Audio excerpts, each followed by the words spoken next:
The sea is calm, no storm, no enemy in sight. And yet, in 18 minutes, one of the greatest ships on Earth will be gone. 2 explosions, 3 lives crossing in 18 impossible minutes. A veteran captain, a U-boat hunter, and a glamorous actress who refuses to die. This is the mystery of the Lusitania. New York Harbor, May 1915. The Lusitania waits at the pier like a floating palace. Gleaming brass, white-gloved stewards, grand staircases, and camera flashes. First-class passengers glide up the gangway in furs and hats. Steerage families follow with everything they own in 2 canvas bags. On the bridge, Captain William Turner watches quietly. Decades at sea, dozens of Atlantic crossings. He knows these waters, and he knows the war in Europe is creeping closer every week. Among the first-class glitter, American millionaire Alfred Gwynne Vanderbilt, easy smile, immaculate suit. And near the rails, a striking woman in a wide hat. Rita Jolivet, a stage and silent film star, the very image of early 1900s glamour. She has just finished a Cecil B. DeMille film and is sailing to Europe as her career explodes. But another piece of paper travels up the gangway with them. In American newspapers, a paid warning from the German embassy has just appeared. Any ship flying the British flag, entering the war zone, may be sunk. Some passengers laugh it off as propaganda. Others fold the page very carefully and say nothing. Still, nearly 2,000 people board.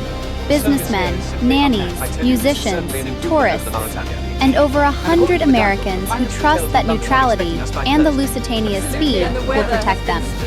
It won't. Far out in the Atlantic, beneath the calm surface, the hunter waits. The German U-boat U-20 moves like a steel knife just under the waves. Inside, Kapitänleutnant Walter Schwieger peers through the periscope. His orders are brutally simple. Enforce the blockade, sink enemy ships, no warning, no drama, just a torpedo and silence. U-20 is low on fuel, low on torpedoes, but not out of the hunt. May 7th, early afternoon. Fog lifts off the Irish coast near the old head of Kinsale. Out of the gray appears the Lusitania. 4 funnels, black hull, a moving city of glass and steam. In dangerous waters like these, a liner is supposed to zigzag to spoil a submarine's aim. Instead, the Lusitania holds almost a straight course. Some blame confusing admiralty signals. Others whisper something darker, that the ship has been left exposed, a glittering target in a known killing zone. Through the lens of U-20's periscope, Schwieger sees his opportunity. Range, speed, angle. He orders 1 torpedo into the tube. No warning shot. Fire! A white streak slices through the water. On the Lusitania's bow, an 18-year-old lookout sees the impossible line racing toward them and shouts, "Torpedo coming!" But the warning is a heartbeat too late. Impact. The torpedo slams into the starboard side under the bridge. A heavy, muffled explosion, a column of water and coal dust. The whole ship jumps. Glassware vanishes from hands, conversations snap into screams. On the bridge, Turner grips the rail and barks orders.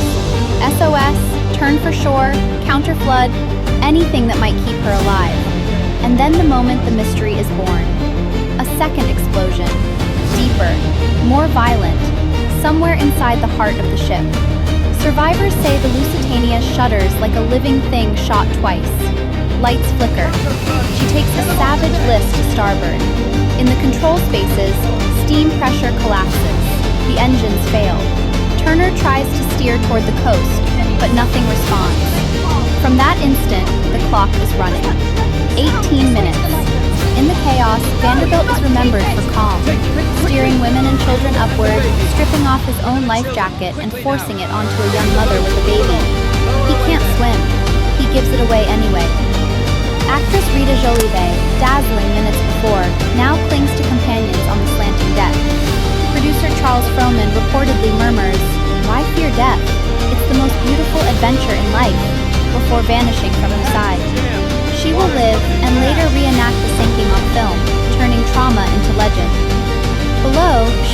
watches through the periscope. One torpedo fired, yet the liner is already listing hard and dying fast. He does not fire again. His log insists, one hit only. By 14:28, under 20 minutes after impact, the bow is gone. The stern follows, and the Lusitania has vanished, leaving wreckage, scattered survivors, and over 1,000 dead. Outrage explodes. Germany calls it lawful. Britain calls it murder.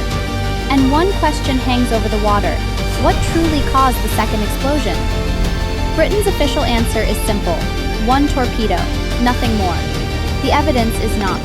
Divers later find cartridges, shell casings, fuses in the wreck. War cargo, but not enough to explain how fast she died. So other suspects emerge. Ignited coal dust, a failing boiler, or undeclared explosives hidden deep below the passengers.